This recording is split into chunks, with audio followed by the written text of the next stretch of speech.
Welcome back into the End Zone. Heritage Academy on the road again at Indianola. These two teams played earlier this year. Heritage lost. This is exactly how the last game started too. Tyler Anderson hits Dante Gray for the touchdown. So the Patriots lead 7-0, just like they did last week or a couple weeks ago when they played. Now second quarter here, Heritage still leads 7-0. But this was sort of the drive that really changed the complexion of this game because Heritage was getting ready to maybe run out the clock. Instead, Anderson throws an interception, and the Colonels would turn it into a touchdown, so we would be tied at 7 at the half, and that sort of flipped the switch for IA. Colonels win. They stay undefeated as they defeat Heritage 42-14, but a great season for Sean Harrison's Patriots as it comes to an end tonight at Indianola. Indianola. They were just messing around with Sacred Heart, and they may as well call him Broken Heart because Indianola just crushed them. And here comes Mr. Football. It's Chris Smith. This is Lightning.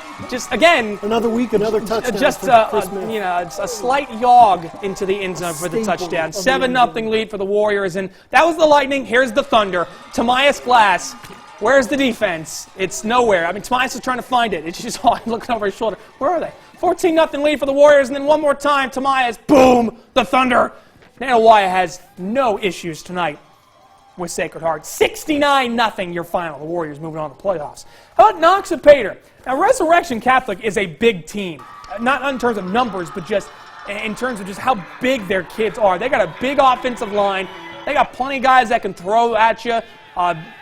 It's a tough team. And Noxapater, give it up to Casey Orr and the Tigers. These kids played their hearts out tonight against a really tough Resurrection team. Had a 6-3 lead at the half, but Resurrection comes back in the second half and wins it 17-6. So the season comes to an end for the Tigers, but a heck of a year for Noxapater as it comes to an end. Broad Street against Smithville, devastating loss for the Seminoles here. That's D. Moore's hand. That's a guy who had like 1,500 total yards this year, 20 touchdowns. He's been great, yeah.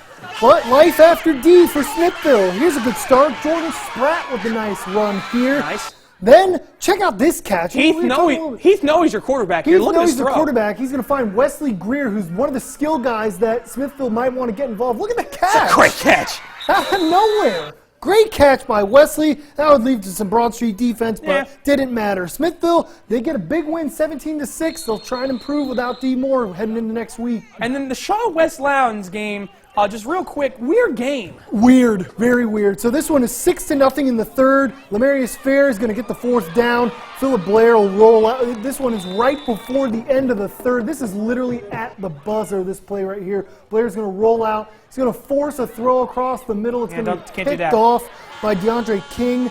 That'd be it. 6-0. West Lowndes loses. Just a tough night.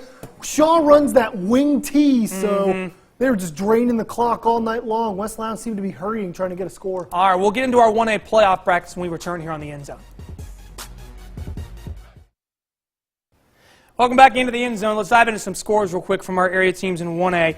Vardaman had a great season, but it comes to an end. They lose to Ray Brooks 32-13. Now, this score is correct. Simmons beat Faulkner 98-18, but it's a shameful performance by Simmons. They actually, from what we've heard, left their starters in the entire game.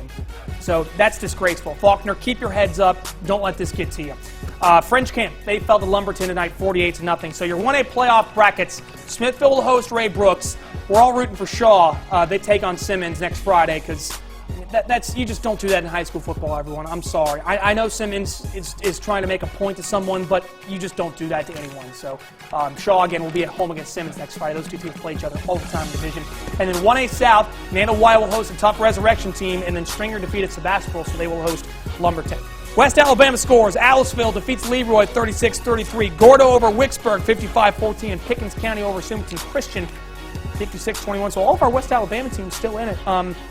We started tonight with 26 area teams. We are now down to 15. So by this time next Friday, we will have our North and South half finals all set and ready to go. But it's hard to not be excited about Oxford, West Point, Amory, Lafayette, and Noxapater and Pontotoc. I mean, 3 fantastic games. And also Tupelo, Madison Central. There's so many great games next week. Yeah, you know, that Noxapater Pontotoc game.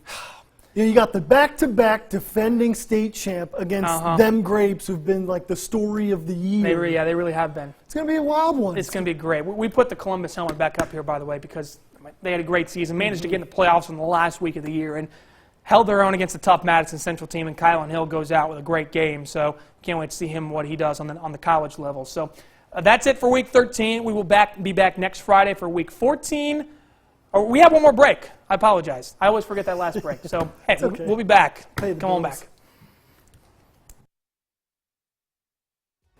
That's it for Week 13, everyone. Possibly game of the week. Possibly game of the week. Maybe. So I can't say anything, so we'll See see ya. you. See you next Friday.